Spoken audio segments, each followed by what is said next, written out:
सुंदर कविता। तो ये गांव की विद्वता भव्यता नव्यता को बताता है। हमारा रघुनाथ जी से प्रार्थना है इस माटी में खूब सुंदर खूब विद्वान युवा योग संस्कारी और कुशल लोग पैदा हो, और ऐसा संभव नहीं होगा तभी तो आपके गांव में यह सुंदर भगवान की कथा होती है। जहाँ कथा होती है जीव के जीवन से सारी व्यथा नष्ट हो जाती है। चीटी से लेकर के ब्रह्म तक का सृजन पालन संहरण करने वाली भगवान श्री रघुनाथ जी की कथा है। संत समागम हरि कथा तुलसी दुर्लभ दूर। बोले संसार में दुर्लभ वस्तु क्या है? तो बोले संत समागम। पहला तो संत का मिलना, और दूसरा संत मिल जाए तो सांसारिक बात नहीं, संत समागम हरि कथा, उससे भगवत के मार्ग की चर्चा हो, ये बड़े दुर्लभ हैं। वरना शुद्ध दारा और लक्ष्मी पापी के घर हो। तो शुद्ध दारा लक्ष्मी तो सबको मिल जाती है। तो समय बहुत कम है, भैया ने कहा 5 मिनट, तो मैं आपको छोटी सी कथा सुनाता हूँ। चेहरा दिखाई नहीं देता है, आसन बड़ा छोटा मिला है, लेकिन छोटा आसन बड़ा फ्री होता है। शून्य से ही व्यक्ति शिखर पर जाता है। और जब चेहरे से चेहरे मिलते हैं ना, तो एक चेहरे का मुस्कान जो है ऐसा लगता है कि उसके अंदर का ईश्वर हमें देख करके हंस रहा है। तो डॉक्टर साहब जरा गौर कीजिएगा, मनेव मनुष्यानाम कारणम मोक्ष बंधयो। मन ही व्यक्ति के बंधन और मुक्ति का कारण है। मन से ही चिंतन करके संत राम को भज करके रामी हो जाता है, और सांसारिक काम को भज करके कामी हो जाता है। दोनों मन का ही खेल है। मनेव मनुष्याणाम, क्या बोले?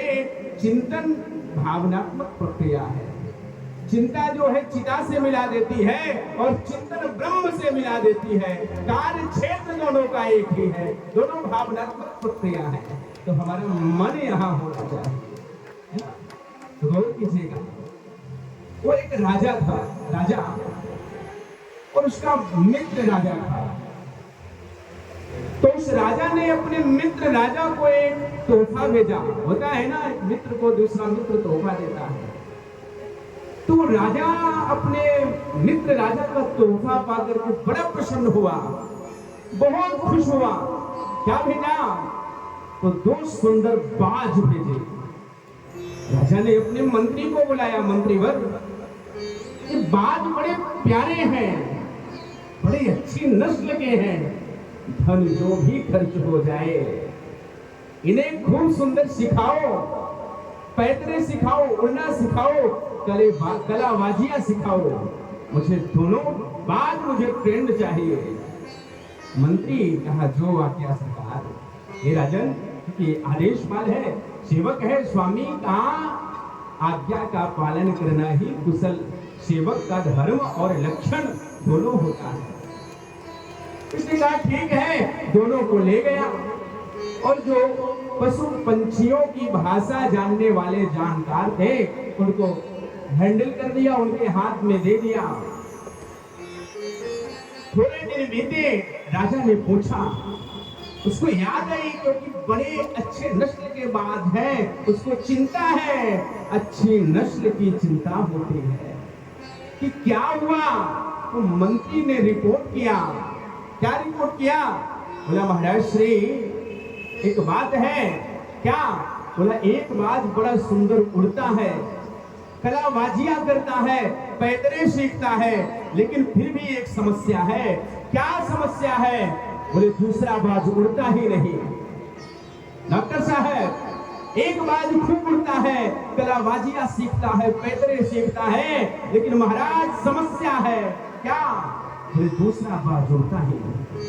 राजा ने कहा, धन कुछ भी खर्च हो, कितना बड़ा से बड़ा ट्रेनर बुलाना पड़े बुलाओ, लेकिन मुझे मेरे दोनों बाज चाहिए और ट्रेंड चाहिए।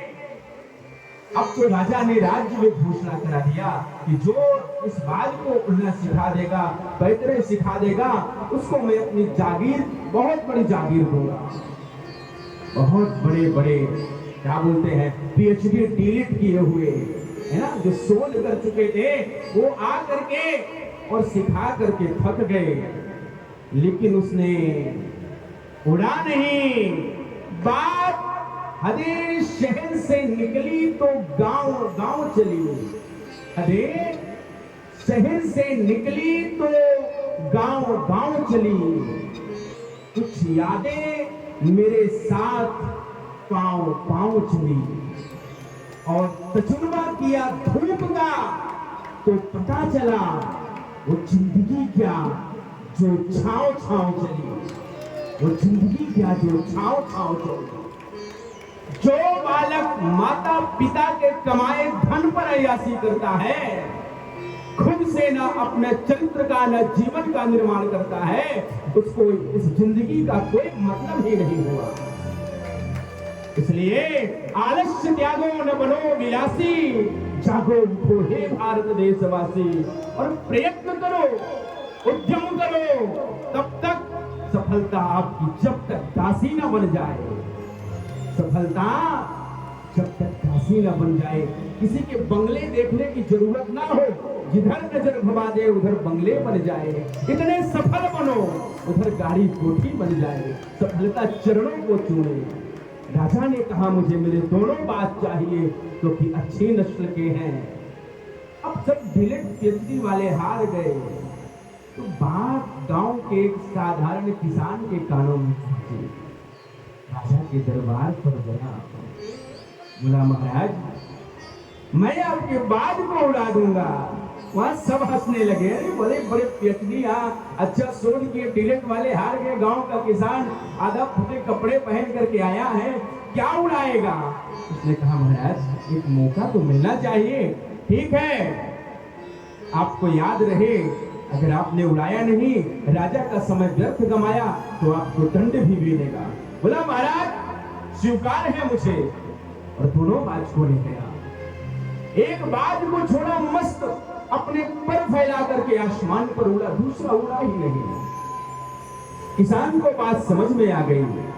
दूसरे दिन क्या हुआ, राजा का मंत्री देखता है दोनों बाज अपने पंख फैला करके आसमान पर उड़ रहे हैं। मंत्री आश्चर्यचकित राजा को जाकर के बताया महाराज दोनों बाज उड़ रहे हैं, मस्त उड़ रहे हैं। राजा को यकीन नहीं, किसान को बुलाया। बोला मुझे तो सपना लगता है, लेकिन क्या सच है।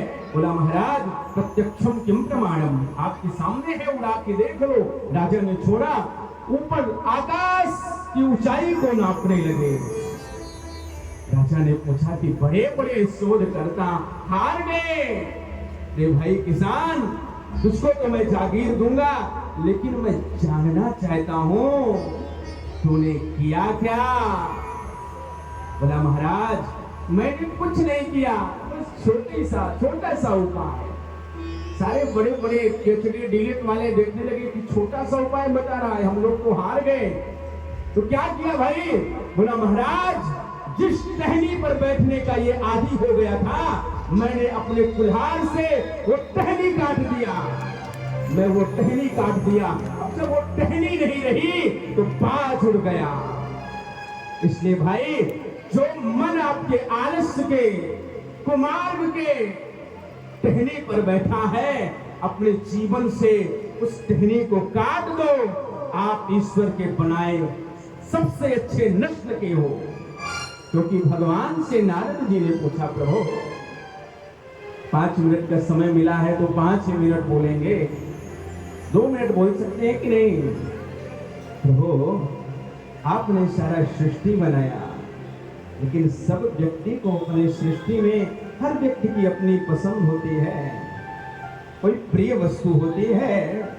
आपका प्रिय क्या है। भगवान बोले सब कुछ मेरा बनाया है, मुझे तो सब प्रिय है, लेकिन हे नारद मुझे मनुष्य उसमें सर्वाधिक प्रिय है। क्यों। सब मम प्रिय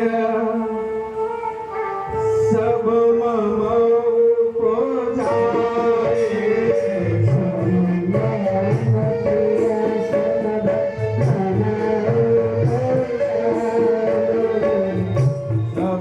सबसे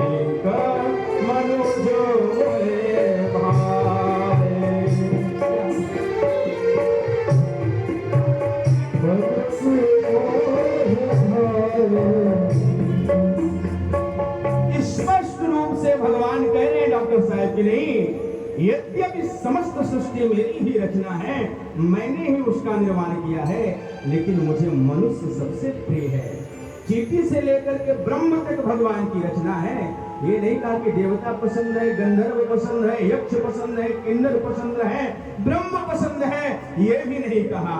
सबसे अधिक मनुष्य भाई, और मनुष्य ने भी ये नहीं कहा कि मुझे वैश्य पसंद है, कि क्षत्रिय पसंद है, कि ब्राह्मण पसंद है, कि जो हमारे भाई लोग हैं, हरिजन भाई लोग हैं, वो पसंद है, ऐसा तो नहीं कहा ना। मनुष्य मानवीय मानदाय, जो मानव है, और मानव की कोई जात नहीं होती है ना, मानव की कोई जात नहीं होती है।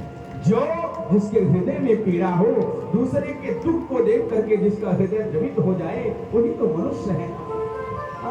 तो मुझे मनुष्य बहुत प्रिय है। इसलिए हे मेरे प्रिय भाइयों बहनों, आप लोग ईश्वर की सर्वप्रिय रचना है, अपने जीवन को खाने सोने में ना गुजारें, हौसलों के तर्कस में।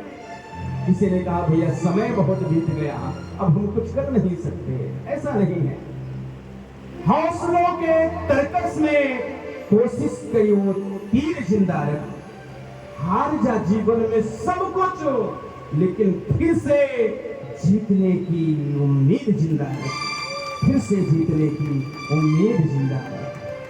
व्यक्ति वो मरा नहीं है जो जीवन में किसी संघर्षों से टूट गया, व्यक्ति वो मर गया जिसकी अंदर की आत्मशक्ति मर गई, जिसके सपने मर गए, जिसकी चेतना मर गई। इसलिए अपने चेतना को जगाओ, आप उस ईश्वर के, उस भगवान के, ईश्वर अंश जीव अविनाशी, उस अविनाशी ईश्वर के ही स्वरूप हो, तो अपने उस स्वरूप को समझिए और फिर से कमर कस के लग जाइए। ये मत देखिए कि समस्या, डॉक्टर साहब गौर कीजिएगा, समस्या तो चींटी से लेकर के ब्रह्म तक है। क्यों? दीन कहे धनवान सुखी, दीन क्या कहता है कि धनवान व्यक्ति खूब सुखी है ना। दीन कहे धनवान सुखी, धनवान कहे सुख राजा को भारी। दीन कहता है भैया धनवान के पास चकाचक खूब पैसा है, लेकिन धनवान कहता है भैया पैसा तो बहुत है, लेकिन डॉक्टर ने कहा है कि सूखी रोटी और दाल वाला पानी। अरे ये मजदूर भले मजदूरी करते हैं, चकाचक के खाते तो हैं। हाँ, मैं अपने जीवन की एक घटना बताता हूँ। गोरखपुर के एक बहुत प्रतिष्ठित व्यक्ति है, नाम नहीं लूंगा उनका, यद्यपि जो राजनीति से जानते हैं, अब नहीं रहे तो सब उनको जानते होंगे। हम उनके यहाँ गए, बोले गुरुजी धन धान इतना है। तो एक दिन बोले कि मौसम बहुत सुंदर है, यही ग्रीष्मकालीन था, तो आम आ जाए। तो शहर के सबसे महंगे आम लाए कोई थे, अच्छे ब्रांड के। डॉक्टर साहब बताए कि गुरुजी मुझे आम बहुत पसंद है। तो मैंने कहा खाइए, बहुत पसंद है तो खाइए। बोले बचपन में मैं एक एक बाल्टी खा जाता था। बोले लेकिन क्या करें, डॉक्टर ने कहा एक भी खाओगे तो बीपी। मैंने कहा वाह। तो ये मत सोचो कि मेरे जीवन में ही समस्या है ना। दीन कहता है कि मेरे पास धन होता, तो धनवान कहता है कि हम लोग कमाते हैं, राजा टैक्स लगा करके सब ले लेता है। राजा होते तो ज्यादा अच्छा होता, लेकिन राजा कहे सुख इंद्र को भारी। राजा कहते हैं धन तो बहुत है, लेकिन भैया मृत्यु कब आ जाए, मौत का डर बहुत लगता है। इतनी जब बड़ी बड़ी कोठी बंगला देखता है ना। लेकिन मैं इंद्र होता तो कई चौकड़ी बीत जाती, राज करता। लेकिन इंद्र क्या कह रहा है? इंद्र कहे मोते ब्रह्म सुखी। अरे इंद्र कह रहा ब्रह्मा जी की जितनी एक रात होती है उतना तो मेरा पूरा जीवन चक्र होता है, मुझसे सुखी तो ब्रह्म है। ब्रह्मा जी से पूछा गया भैया आप सुखी हो? ब्रह्मा जी कह रहे भैया नारायण का जितना एक दिन रात होता है उतने तो मेरी लीला समाप्त हो जाती है। ब्रह्म कहे सुख विष्णु को भारी। और भगवान विष्णु से कहा गया तो विष्णु कहे कि हरि नाम बिना सब जीव दुखी। बोले संसार में सब दुखी है, सुखी वही है जो हरि नाम में मस्त है। इसलिए समस्याओं से मत डरो, समस्या सबके साथ है। एक व्यक्ति की समस्या क्या है डॉक्टर साहब? पत्नी मायके जा रही है, रोटी कौन बनाएगा, है ना। लेकिन दूसरे की समस्या है, पत्नी मायके से घर आ रही है, स्वतंत्रता छिन जाएगी। पति ने पत्नी से कहा, क्या तू चंद्रमुखी और मैं सूर्यमुखी, पर क्या करूं, तुम मुझसे दुखी मैं तुझसे दुखी। एक काम करते हैं, सबसे पूछ जाए, तू भी सुखी मैं भी सुखी। समस्या व्यक्ति के जीवन का साथ नहीं छोड़ा, जन्म से लेकर के मृत्यु तक समस्या रहती है। लेकिन अगर समस्या है तो रहने दो, हम समाधान को लाएंगे ना, समस्या समाधान के पीछे चलेगी। तो हे प्राणी, हे मानव, हे मेरे प्रिय भाइयों, हर चीज का समाधान है। निकल गया सो निकल गया, तकदीर का सिकवा कौन करे। तीर कमान से निकल गया, बाणों का पीछा कौन करे। तीर कमान से निकल गया, बाणों का पीछा कौन करे। समय बहुत कम है, आइए 2 मिनट भगवान नाम, इसके बाद आप लोग किशोरी प्रिया रामायणी जी के मुखार बिंदु से कथा सुनेंगे।